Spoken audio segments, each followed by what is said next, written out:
I hate to admit it, but I am actually a Yu-Gi-Oh hipster. It never really occurred to me until now, but as I've slowly moved away from serious competitive Yu-Gi-Oh, I've noticed more and more that I really am one. The thing that I've come to hate and the thing that I didn't want to become. What do I mean by Yu-Gi-Oh hipster? Well, previously when the best deck was the best deck, I wouldn't really have much trouble playing it or picking it up. In fact, a lot of the time it'd be very enjoyable depending if the mechanics of the deck were interesting or fast-paced. And even today I still enjoy playing the meta decks. There's nothing wrong with it at all. That's just kind of what I like. I do like doing that. Pendulum decks have always been some of my favorites and the best mechanic in my opinion. I've always just loved pendulum mirrors so much. So playing them has always been great for me. There's never been an issue with playing meta.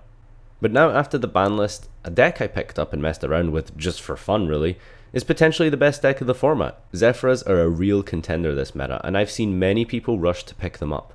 And the truth is, it kind of makes me sad because I really wanted to play it for YCS Bochum. In video games, I've always chose the underpowered classes or the gimmicky and weak characters. I just enjoy the challenge of trying to make something suboptimal work and to try and do well with it. And recently with Yu-Gi-Oh, that's what's been the case. I've played Ritual Beast in full power Zoo format, I've played Burning Abyss after Master Rule 4, I played Dark Magician in Spiral format, and now I kind of don't really have a deck, but I was gonna play Zephyra, like before the ban list, but you see my point, right? I'm sure I'll take something equally terrible and bad to YCS Bochum, but I just kinda don't really like playing what's popular anymore. I don't playing the most popular class in World of Warcraft or the best hero in Overwatch. I like the more niche characters and classes, like a monk, like Sombra, and apparently Zephyra before the ban list as well. And now it's been a solid year since I've properly played a meta deck because I prefer the unpopular decks, the challenging decks, and the decks where not everyone swarms towards because they're just more appealing to me. Not for any good reason, and not to say there's anything wrong with playing popular decks, I just feel like I don't like it anymore because for me personally, I don't think there's much of an advantage to be gained. It's not like I'm a superstar, amazing like technical player, so there's nothing really to gain in terms of advantage over other players. I think there's a lot of advantage to play unpopular and underrepresented quote-unquote weak decks.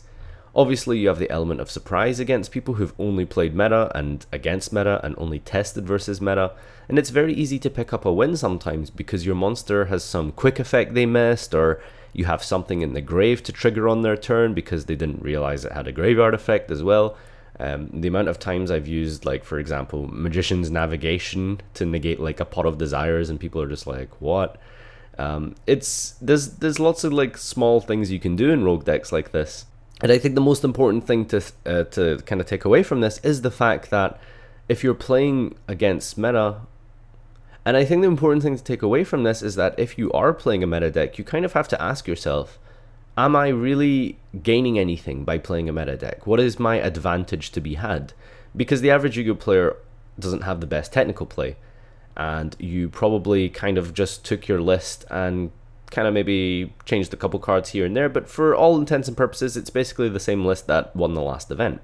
So what is your edge, and what is it that you're trying to like kind of take advantage of by playing that same deck? I feel like I'm no longer going to be taking that approach. I think that as a player who isn't like particularly good mechanically, I think that the best next step is to either create an innovative meta deck or just simply play some like crazy like rogue thing that no one knows what the fuck it does. And I think the most important factor is just sort of like the glamour or whatever surrounding it. Everyone loves an underdog. Just look at any YCS stream chat or feedback online after an event. If something weird and random gets to day 2, people go crazy and demand deck lists. I remember when Jeff Jones got 33rd with Dark Magician and people went crazy over it, like absolutely crazy. And people didn't care about the first place list. Like his 33rd place Dark Magician list that didn't even top got more views and attention than first place. I remember people saw a DDD Yangzing deck on stream and they went crazy over that as well. And on my channel personally, it got more views than the second place meta deck. Because people love underdogs. People love a random creative mess that against all odds manages to get so far. That's what I love about unpopular decks, I suppose. So are you a Yu-Gi-Oh hipster? Are you also nitpicky about what deck you play because of what everyone else is playing? For no reason whatsoever, obviously. Let me know your thoughts down below and tell me what you think. And until next time, farewell.